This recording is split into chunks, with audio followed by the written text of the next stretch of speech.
to thefogvlog. Hey guys, and welcome to another episode of Mixer Review. Welcome to everybody in chat that has joined us and has been joining us week after week. We really enjoy having you guys here. So for today's show, we'll be talking about ExclusiveGirl. If I go through her work, I think there's 3 pages of recipes available there. Quite some interesting stuff. But ExclusiveGirl, if you're in chat, thank you very much for joining us. Sorry, I should have opened with that right from the start. Richard, can you start the first one? Right. The first recipe that I chose was blueberry cheesecake ice cream. Now, this is a profile that's quite popular currently, or has experienced something of a resurgence. A couple of weeks back when we did Alfred pudding, he also had a blueberry ice cream that had cheesecake in it to create that ice cream base. So let's just go through the recipe and see how ExclusiveGirl went about hers. For the blueberry layer, we have 0.45% FA bilberry, 1% TFA blueberry extra, and now you're probably expecting me to say that the third one is going to be FW blueberry, but to make edible malfunctions blueberry trilogy, but it isn't. Instead of the FW blueberry, ExclusiveGirl used 1.75% of FA forest mix, round down to blueberry trilogy. For the actual ice cream part, she used 3% of liquid bar and vanilla ice cream with 0.75% of flavor art custard. And then for the cheesecake component, she used 2% of capped New York cheesecake, 2.5% of capped vanilla whipped cream, and 2.5% also of 1-on-1 cream milky undertone. Just breaking it down as I tasted it,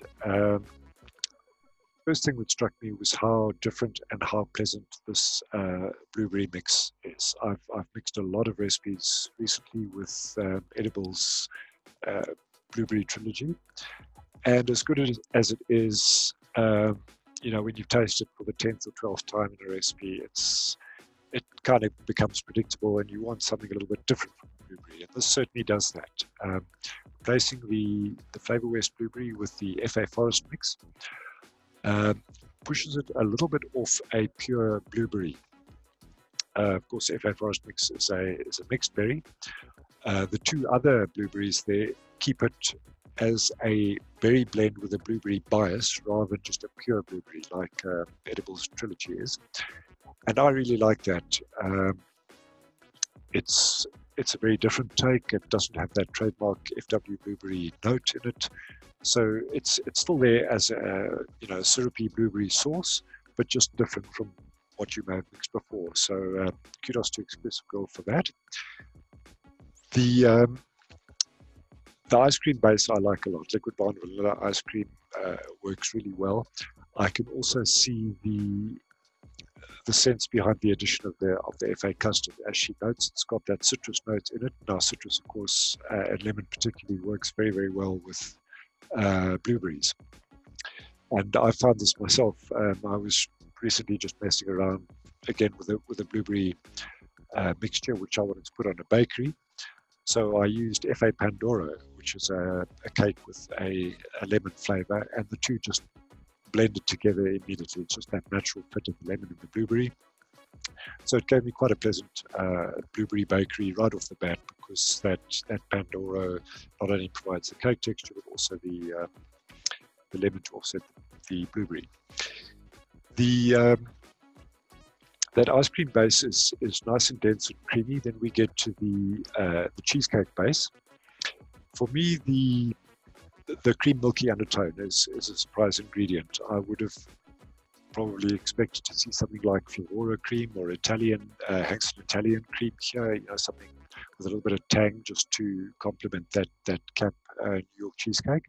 I can understand the cap vanilla whipped cream being in there to add a little bit of a vanilla note and just add some light fluffiness to the whole thing. It does register very well as a cheesecake ice cream, as distinct from just a plain ice cream. That 2% Cap New York cheesecake does come through enough to just give you that hint that it's a cheesecake ice cream.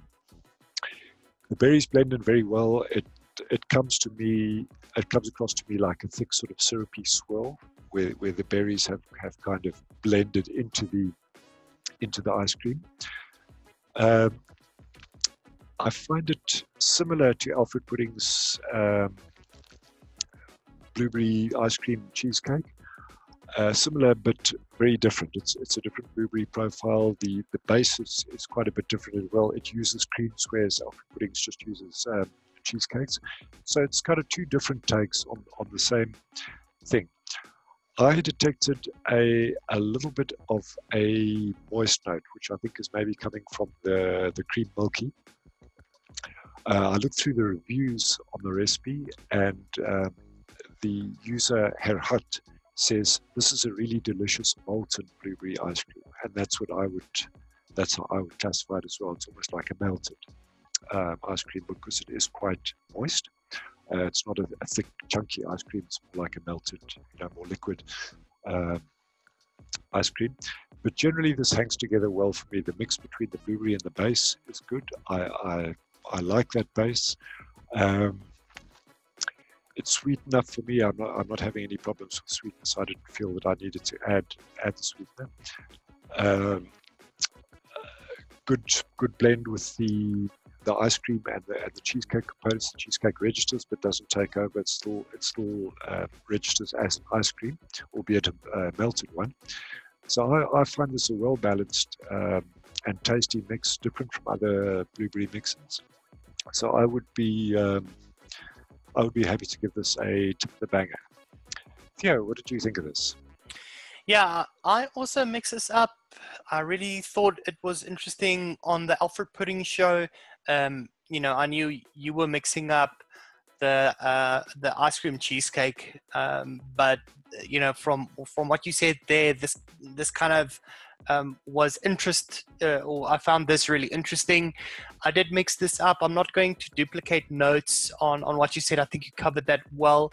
But what I did, extra here is because I'm always down for a really good cheesecake, or a cheesecake base, to just add some fruits or jams and stuff on top of.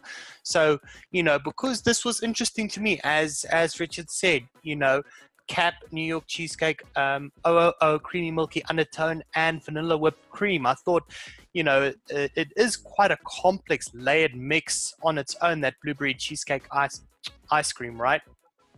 It's complex mix on its own. So I extracted that cheesecake cheesecake base that she spoke about, and this is what she says.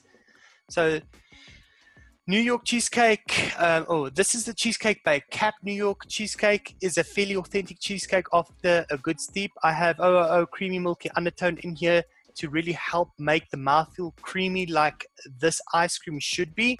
The Cap vanilla whipped cream is great for mouthfeel as well. However, I'm also using it to bump up the vanilla note a little. Okay, so I just mixed up the New York cheesecake, creamy milky undertone, and vanilla whipped cream at exactly the same percentages and ratios as she did. So my findings with that was sweet, a slight caramel edge to it.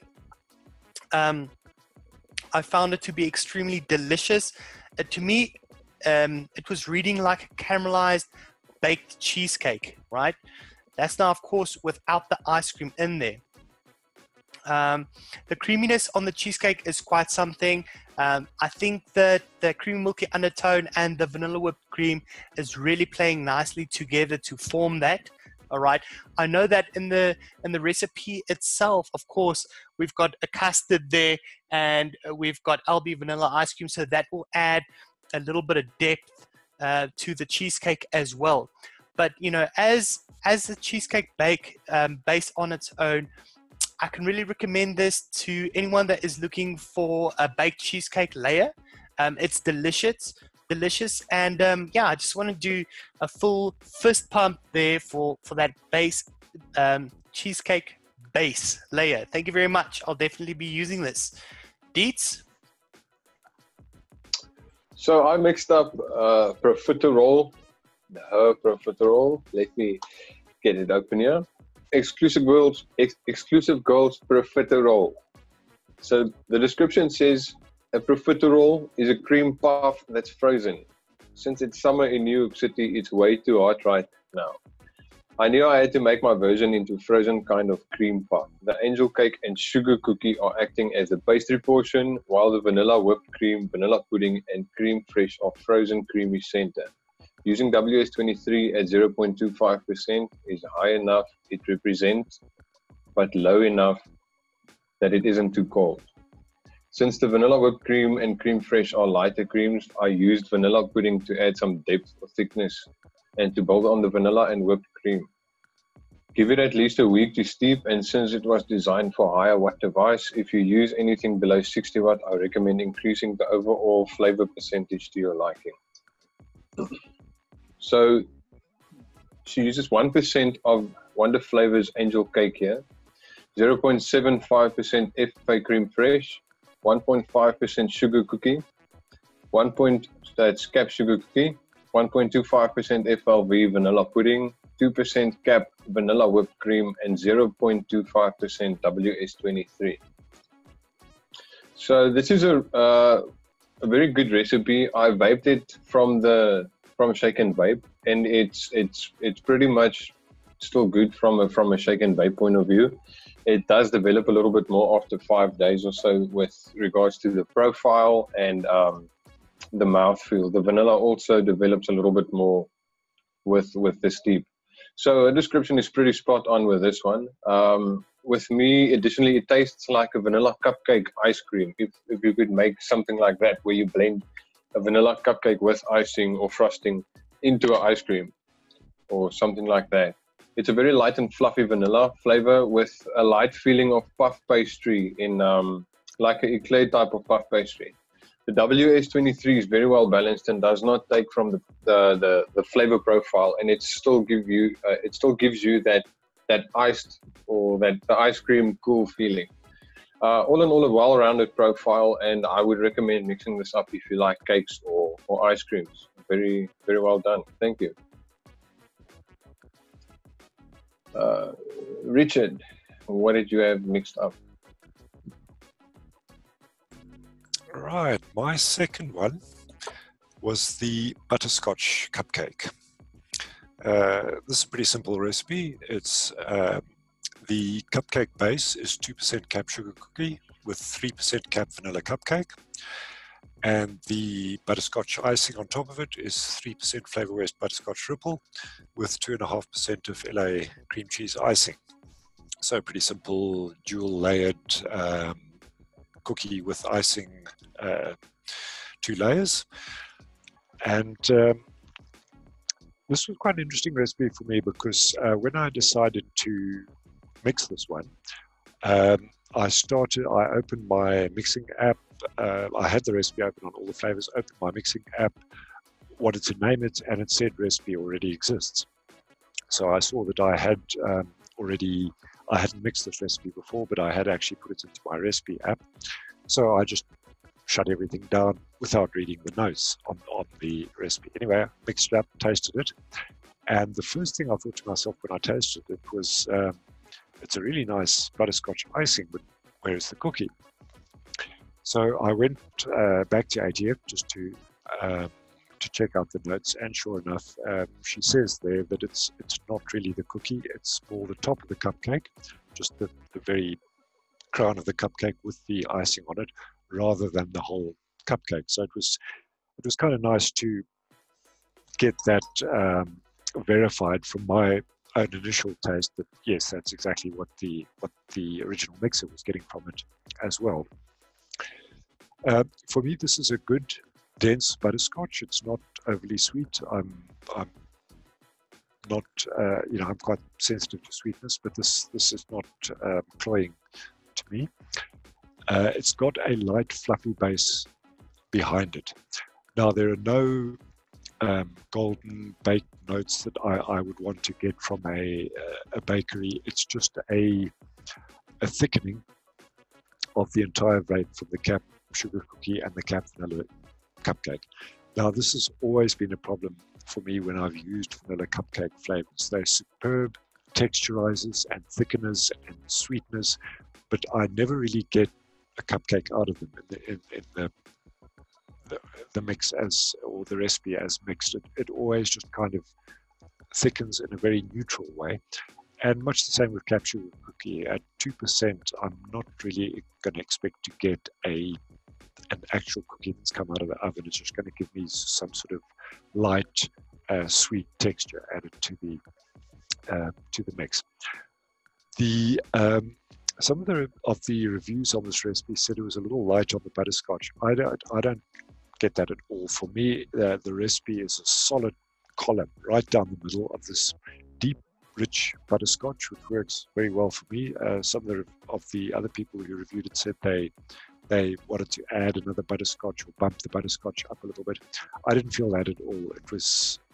The butterscotch was there for me. It was rich enough, it was deep enough, it was sweet enough. So all fine on that score. The only slight off note that I get, other than not being able to taste that sort of golden crust of the bakery, which is what I want from the bakery, but which ExclusiveGirl says you're not going to get from this. The only other thing that was a little bit of a negative to me was that it feels a little moist, and I've noticed this as well when I work with butterscotch. I often get that feeling of almost like a butterscotch layer which has had one or two drops of water drop onto it.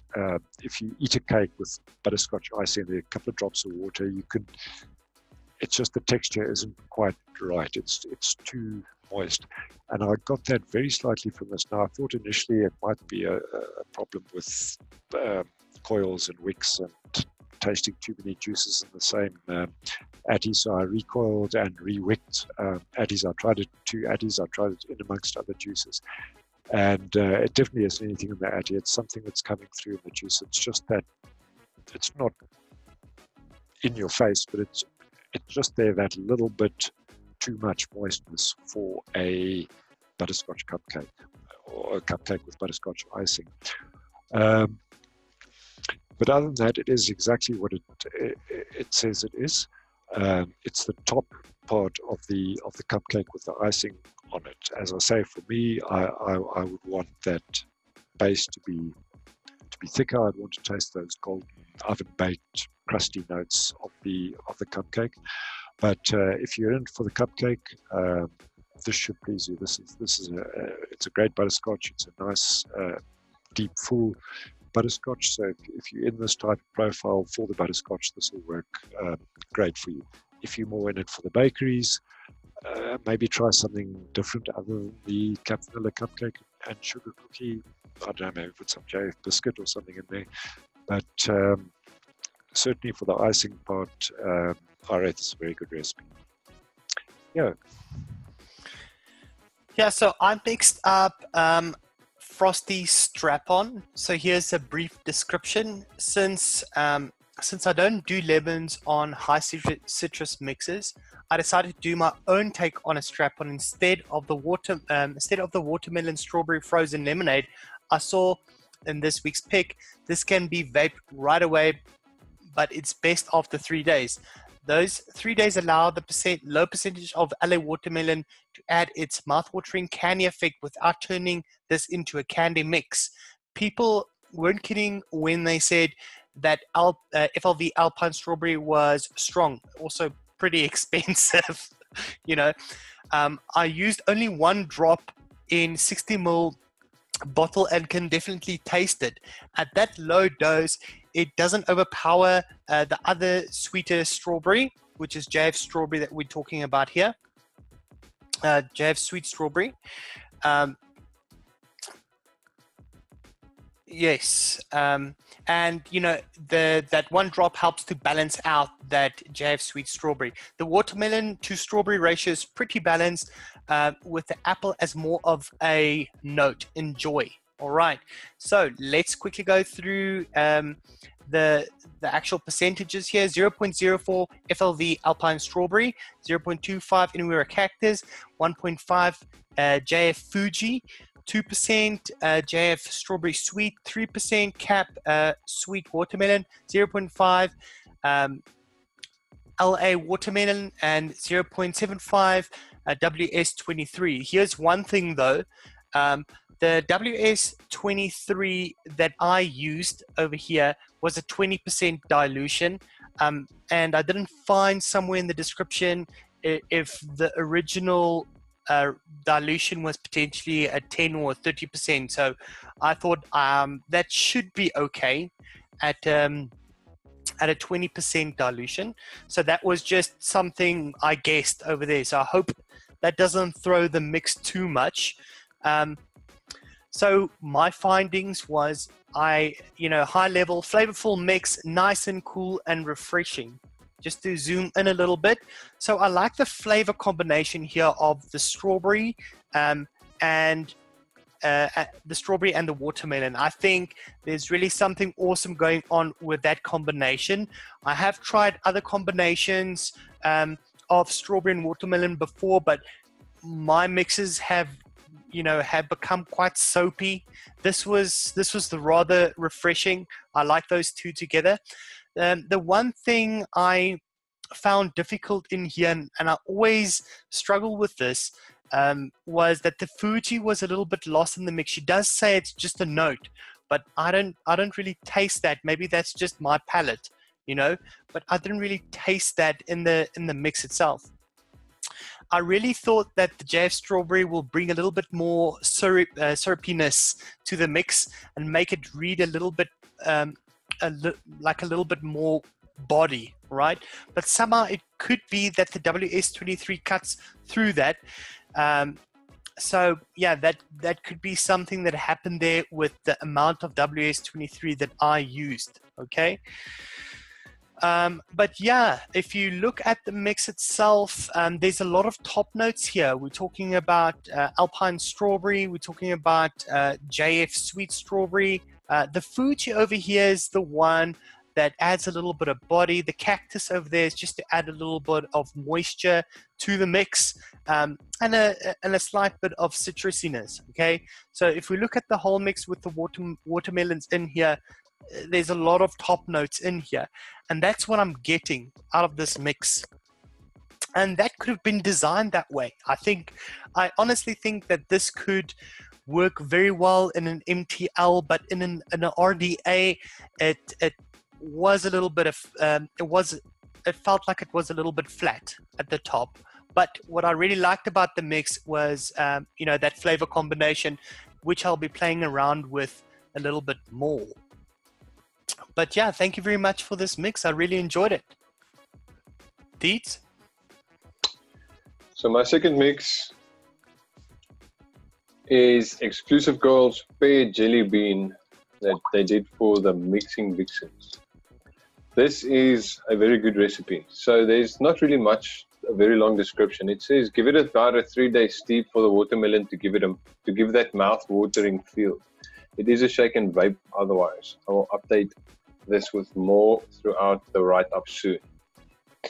So it's at 1.5% Cap 27 bears, 1% FA Fuji apple or apple Fuji, 0.2% FA lime Tahiti cold pressed, and 1% FA pear with 1.7% Inwera pear, 0.25% Cap Super Sweet, and 0.75% LA watermelon.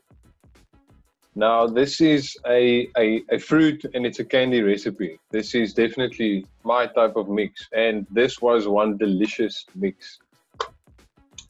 Straight off the shake and vape, straight off the shake I vaped it, and I never stopped vaping it. I did mix enough to last me 3 days so that I could get to the 3-day steep mentioned. It is just a very delicious jelly candy recipe. It's that full-on pear, very fresh pear. This specific pear combo I personally love as well. I mean, FAP and Inuera is just a delicious combo. FAP brings that that sweet, fresh harvest fruit type of flavor with a bit of a wetness, a moistness into the profile. Where Inuera adds a little bit more of that realistic pear type of flavor with a little bit of the skin in the flavor. But it also does a lot with that gritty type of the gritty texture of a pear.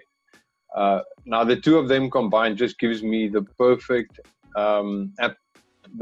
pear combination in any pear recipe.